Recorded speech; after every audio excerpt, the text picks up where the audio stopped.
नमस्कार, मैं पंकज प्रसून। दोस्तों, 2 दिनों पहले देश के प्रधानमंत्री को एक रिपोर्ट सौंपी गई है और इस रिपोर्ट में पिछले 10 सालों में देश में कैसे आर्थिक तरक्की हुई है या कहां कमियां रह गई हैं, उसे लेकर एक डिटेल्ड रिसर्च पेपर है। एक विवेक देब्रॉय हैं, इकोनॉमिस्ट हैं, उनकी अध्यक्षता में कमेटी के गठन की घोषणा हुई थी और उस कमेटी ने पिछले 10 सालों के आर्थिक तरक्की पे और सामाजिक इंपैक्ट पे अपनी पूरी रिपोर्ट सौंपी है। आप सबको उस रिपोर्ट को पढ़नी चाहिए कि क्या हुआ है इस देश में पिछले 10 सालों में। मोटा मोटी बात मैं बता देता हूं जिसे सुनकर आपको अच्छा लगेगा। 2011 में इस देश में जो पलायन किए हुए लोग थे, मतलब अपने जड़ों से हटकर दूसरे जगह गए हुए लोग, उनकी संख्या थी करीब 45 करोड़। अब 2023 के अंत में वो घटकर 40 करोड़ रह गई है, जबकि इस दौरान देश की जनसंख्या बढ़ी है। जो पलायन का दर था, जो 37.6% था 2011 में, अब वो 28% रह गया है। 37 से 28% पलायन के दर में गिरावट आई है। संख्या मैंने बताई कि 2011 में 45 करोड़ लोग पलायन करके अलग अलग जगहों पे रह रहे थे अपने ही देश के अंदर। डोमेस्टिक माइग्रेशन पे ये रिपोर्ट है। अगर आपको नहीं समझ में आया है अभी भी, तो एक चीज और मैं बता दूं कि ये रिपोर्ट कैसे कवर की गई, कैसे पता लगाया गया कि 45 करोड़ लोग बाहर हैं। मोबाइल नेटवर्क है, ट्राई के आंकड़े, जो telecom regulatory authority of India है, उसके आंकड़े देखे गए तो कौन सा मोबाइल किस लोकेशन से कहां पे गया है।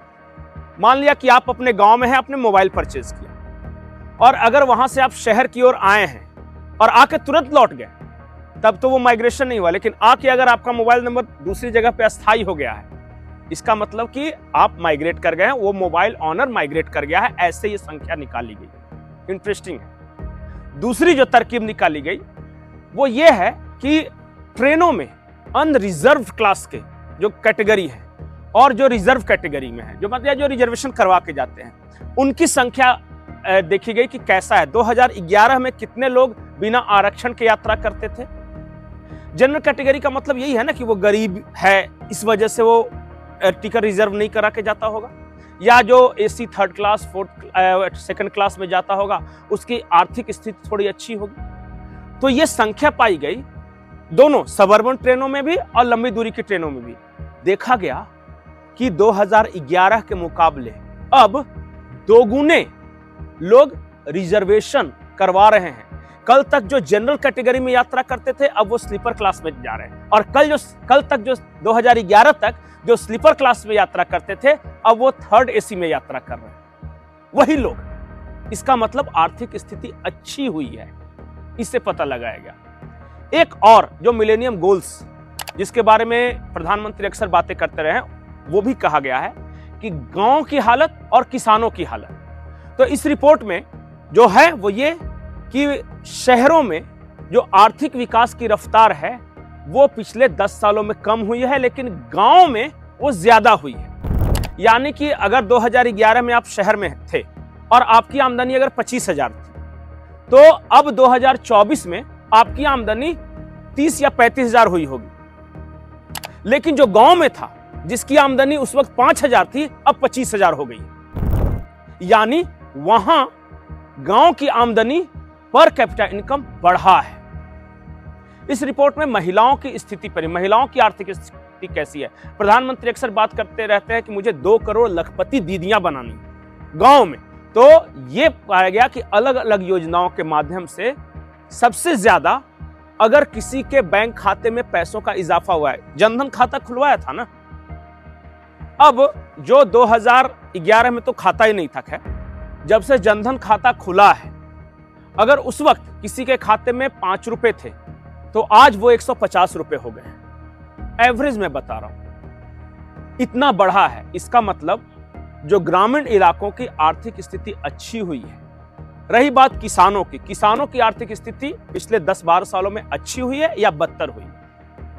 तो कुछ उदाहरण मैं अखबारों के द्वारा बताता हूं, कुछ उदाहरण इस रिपोर्ट में बताए गए हैं। 2010, 11, 12 के अखबार निकाल के देख लीजिए और उसमें क्या आएंगे। विदर्भा में इतने किसानों ने आत्महत्या की, आंध्र प्रदेश में इतने कॉटन उगाने वाले या कपास उगाने वाले किसानों ने आत्महत्या की, इस तरह की खबरों से भरी रहती थी अखबार में। अब उन खबरों पर विराम लग गया है। किसान आत्महत्या के आंकड़े में 70% तक की कमी आई है 10 सालों में। 10 सालों में 70%, यानी अब किसान आत्महत्या नहीं कर रहा। यह तो थी खबरों की बात। अब जो इस रिपोर्ट में बताई गई है वो ये कि पिछले 2011 के मुकाबले 2023 के लास्ट तक, 2011 से 2023 तक की ये रिपोर्ट है, किसानों की एवरेज आमदनी में, जी हां, जो औसत आमदनी है, किसी एक किसान की बात नहीं कर रहा हूं, जो औसत आमदनी में 78% का इजाफा हुआ है। मतलब जो 1 रुपया कमाता था उसके पास अब 78 रुपया है। इसका मतलब किसानों की स्थिति अच्छी हो रही है, गांव की आर्थिक स्थिति अच्छी हो रही है।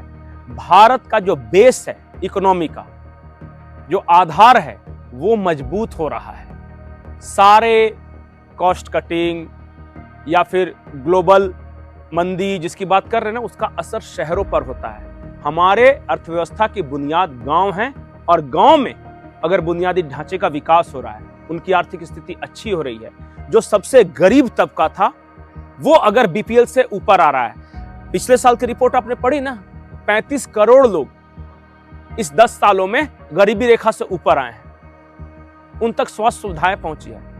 तो कुल मिलाकर कहानी यह है कि देश तरक्की कर रहा है। तरक्की की रफ्तार पहले के मुकाबले ज्यादा है। कुछ लोगों की यह उम्मीद हो सकती है कि और भी तेजी से यह तरक्की हो। उम्मीद रखना बुरा नहीं है, लेकिन जब आप पिछले दशक और इस दशक की तुलना करेंगे तो इस दशक में आपको हर चीज पहले दशक के मुकाबले बेहतर दिखाई देगी। आपको वो रिपोर्ट पढ़नी चाहिए थी। रिपोर्ट का शीर्षक है 400 मिलियन ड्रीम्स, और ये प्रधानमंत्री को सौंपी गई है। अखबारों में भी आई है, अंग्रेजी के अखबारों में तो आई है, हिंदी में छपी है कि नहीं ये नहीं पता, लेकिन आप गूगल में 400 मिलियन ड्रीम्स और न्यूज सेक्शन में जाके क्लिक करेंगे तो आपको बहुत सारी चीजें, आर्टिकल्स इससे जुड़ी हुई मिल जाएगी। आपको ये वीडियो कैसा लगा कमेंट सेक्शन में जरूर बताएं। नमस्कार।